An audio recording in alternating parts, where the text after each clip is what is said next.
Hello అండి, welcome back to our channel heavenly thoughts. నేను మీ హారిక. ఈరోజు వీడియోలో కృష్ణాష్టమిని మా ఇంట్లో మేము ఎలా సెలబ్రేట్ చేసుకున్నామో మీకు చూపించబోతున్నాను. సో ముందుగా నేను బ్యాక్గ్రౌండ్ని ఎలా డెకరేట్ చేసుకున్నానో మీకు చూపిస్తున్నానండి. ముందుగా నేను ఒక క్లాత్ని తీసుకుని దాన్ని నేను విండో మీద నుంచి హ్యాంగ్ చేశాను. హ్యాంగ్ చేసిన తర్వాత నేను ఇక్కడ చార్ట్ పేపర్ని తీసుకుని దాంతో ఇలా ఫ్లవర్స్ని తయారు చేసుకున్నాను.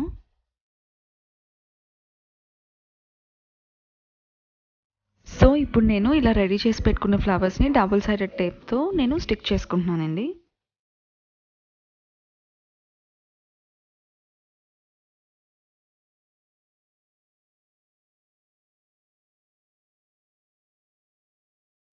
ఇలా అన్ని ఫ్లవర్స్కి నేను డబుల్ సైడెడ్ టేప్తో స్టిక్ చేసుకున్నాను. ఇప్పుడు నేను దీన్ని క్లాత్ మీద ఎలా స్టిక్ చేస్తున్నాను అనేది చూపిస్తున్నాను. అంతేనండి, ఇలా చాలా సింపుల్గా నేను బ్యాక్ డ్రాప్ అనేది రెడీ చేసుకున్నాను. ఇప్పుడు కృష్ణుడికి నైవేద్యంగా పెట్టడానికి ధనియా పంజర్ని నేను తయారు చేసి పెట్టుకున్నానండి. వీటిని కృష్ణుడి గుళ్ళలో ప్రసాదంగా పెడతారండి. ఎవరికైనా ఈ రెసిపీ కావాలనుకుంటే నేను దీని లింక్ అనేది డిస్క్రిప్షన్లో పెడతానండి, ఒకసారి చెక్ చేయండి.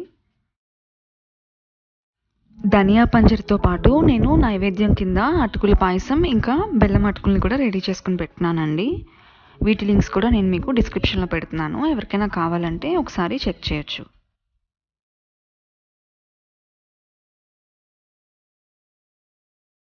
ఇక ఇప్పుడు కృష్ణయ్యకి ఎంతో ఇష్టమైన వెన్నని పంచదార వేసి కలుపుకొని పక్కన పెట్టుకున్నాను.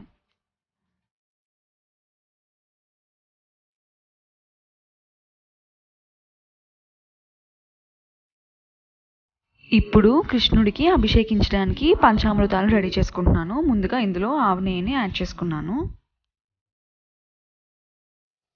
తరువాత పెరుగు, పంచదార, పాలు అలాగే తేనెని యాడ్ చేసుకుని బాగా మిక్స్ చేసుకున్నాను.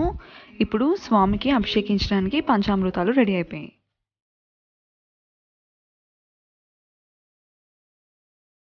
ఇప్పుడు ప్రసాదాలన్నీ రెడీ అయిపోయాయి కాబట్టి కృష్ణుడి పాదాలని వేసుకోవడానికి పిండిని ఎలా కలుపుకోవాలో చూపిస్తున్నాను.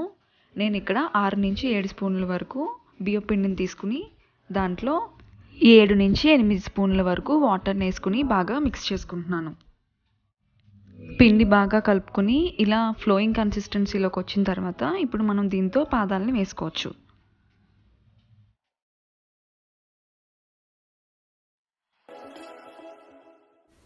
ఇప్పుడు పాదాలని ఎలా వేసుకోవాలో చూపిస్తున్నానండి.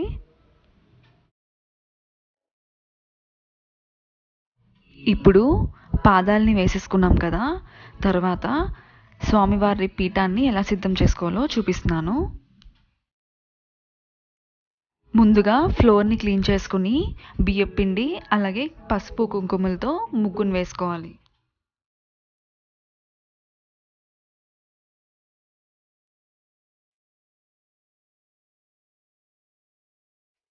ఇప్పుడు ఒక పీటను వేసుకుని దాని మీద కూడా వరిపిండి అలాగే పసుపు కుంకుమలతో ముగ్గును వేసుకోవాలి.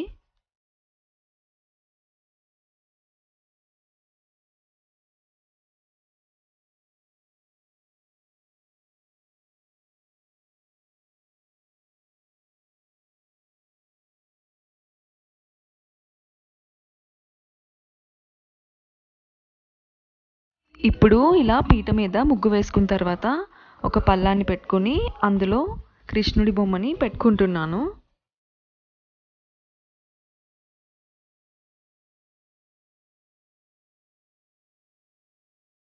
ఇప్పుడు స్వామికి కుంకుమ బొట్టును పెట్టుకుని దీపారాధన చేస్తున్నాను.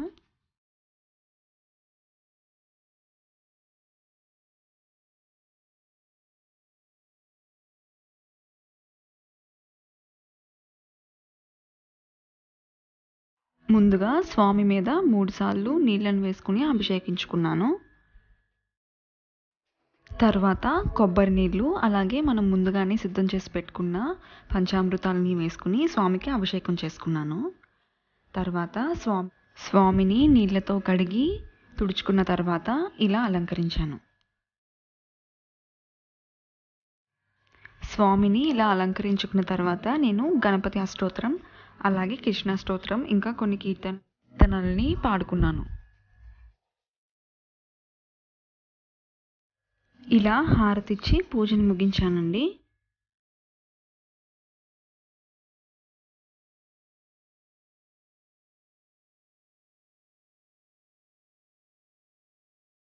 ఇక్కడ మీరు చూసినట్టయితే నేను ముందుగానే తయారు చేసి పెట్టుకున్న వెన్నకుండని, అలాగే ముత్యాల దండని మా చిన్న కృష్ణునికి అలంకరించాను. ఒకవేళ ఎవరైనా వెన్నకుండని తయారు చేసుకునే వీడియో కావాలంటే కనుక నేను ఆ వీడియో లింక్ని కింద డిస్క్రిప్షన్లో ఇస్తున్నాను, ఒకసారి చెక్ చేయండి.